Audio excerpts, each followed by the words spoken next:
పూరా లోకల్. రోజు టీవీలలో మన ముఖ్యమంత్రి గారు మా సోనియమ్మ ఇచ్చిన తెలంగాణ అంటుంటారు, పాడబడుతుంటారు. ఈయన తెలంగాణ ఉద్యమం తీసుకొచ్చింది మా తెలంగాణ పితామహ అనే వీళ్ళు అంటారు కేసీఆర్ గారిని. మేము అంటున్నాం తెలంగాణ తెచ్చింది బీజేపీ, ఎందుకంటే మా సపోర్ట్ లేకపోతే ఇది బిల్ పాస్ కాకపోయింది.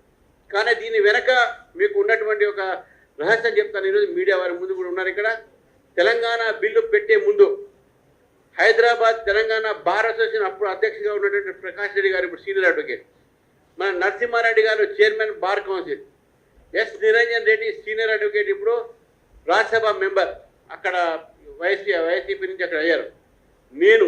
మేము నలుగురం ఆ బిల్ కాపీ తీసుకొని అరుణ్ జైట్లీ గారి దగ్గరికి వెళ్ళి అరుణ్ జైట్లీ గారి దగ్గర సార్ ఈ బిల్లు మీరు తప్పకుండా ఇది పాస్ కావాలంటే, ఎందుకంటే రూమర్స్ వెళ్ళినాయి ఆ బిల్లులో కొన్ని రుచుకున్నాయని చెప్పేసి, అప్పుడు ప్రకాష్ రెడ్డి గారు, నిరంజన్ రెడ్డి గారు, మేము నరసింహారెడ్డి గారు, అరుణ్ జైట్లీ గారు కన్విన్స్ చేసి ఎట్లయినా రేపు బిల్లు పాస్ కావాల్సిందే సార్ అన్నాం.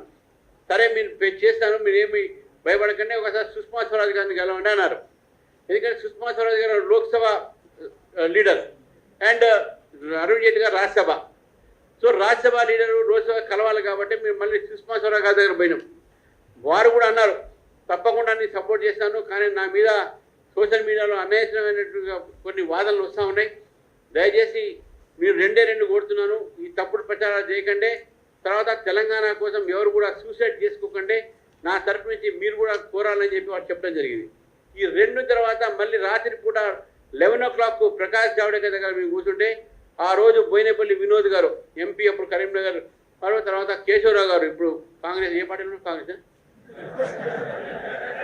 కాంగ్రెస్ వారు ఆ రోజు ప్రకాష్ జావడేకర్ దగ్గరకు వచ్చి వారు ఈ బిల్ని ఎట్లయినా పాస్ చేయించారు సార్, దీన్ని ఎట్లయినా లీగల్ రుజుకు చూడకండి అని అంటే, సరే అని చెప్పి ప్రకాష్ జావడేకర్ గారు దాన్ని కొన్ని మార్పులు చేసి నెక్స్ట్ డే ఆ బిల్లు పాస్ చేయడానికి పార్లమెంట్ పోయింది. ఆ బిల్లు పాస్ చేసే పార్లమెంట్లో న్యాయవాదుల వారి యొక్క పాత్ర ఉంది అని చెప్పి మీకు తెలియజేస్తున్నాను. ఇది బయట మీకు చెప్పుకోలేదు ఎవరికి, కానీ ఇంతమంది న్యాయవాదులు ఉన్నారు, మీడియా ఉంది కాబట్టి చెప్పాల్సిన అవసరం ఉన్నది.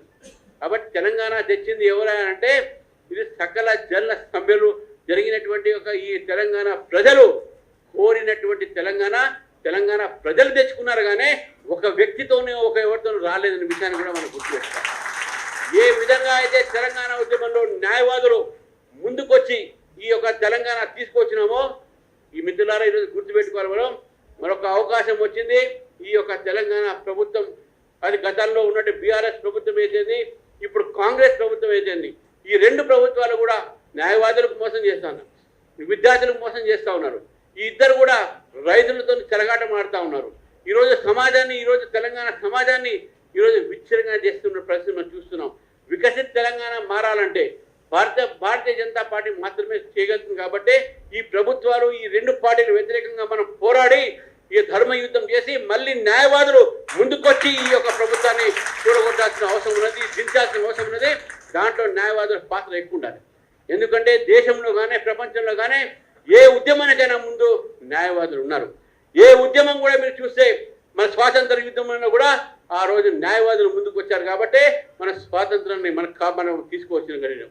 తెలంగాణ ఉద్యమంలో కూడా న్యాయవాదులు ముందు ఉన్నారు కాబట్టి మనం తీసుకురావడానికి జరిగింది.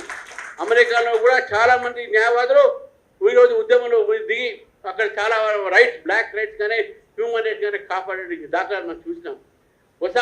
మన ఒబామా కూడా ఆ రోజు ఆయన కూడా లాయరే. ప్రపంచంలో చాలామంది నాయకులు లాయర్గా ఉన్నారు. లాయర్స్ అంటే they are for the human rights. ఈరోజు అడ్వకేట్స్ అంటేనే ప్రజల కోసం పోరాడతారు. అడ్వకేట్లు నిస్వార్థమైనటువంటి జీవితం వాళ్ళది.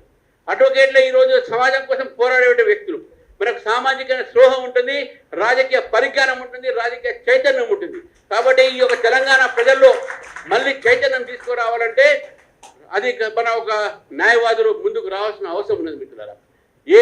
ఏ రోజైతే న్యాయవాదులు ముందుకు వచ్చి తెలంగాణ ప్రజల పక్షాన ఈ తెలంగాణ ప్రజల వ్యతిరేక విధానాలు తీసుకుంటుంటే కాంగ్రెస్ పార్టీ నింపేటటువంటి బాధ్యత కూడా మన న్యాయవాదుల మీద ఉంది. అందుకే ఈ వేదిక ద్వారా నేను న్యాయవాదులను కోరుతా ఉన్నాను, ఈ యొక్క న్యాయవాదులు ముందుకు రండి, బీజేపీలో చేరండి, కలిసి కట్టుగా ఈ యొక్క సమాజంలో మారుస్తాం. తెలంగాణలో ఈ యొక్క ప్రభుత్వాన్ని మారుద్దాం. తెలంగాణని బంగారు తెలంగాణగా మార్చేది బీజేపీ మాత్రమే.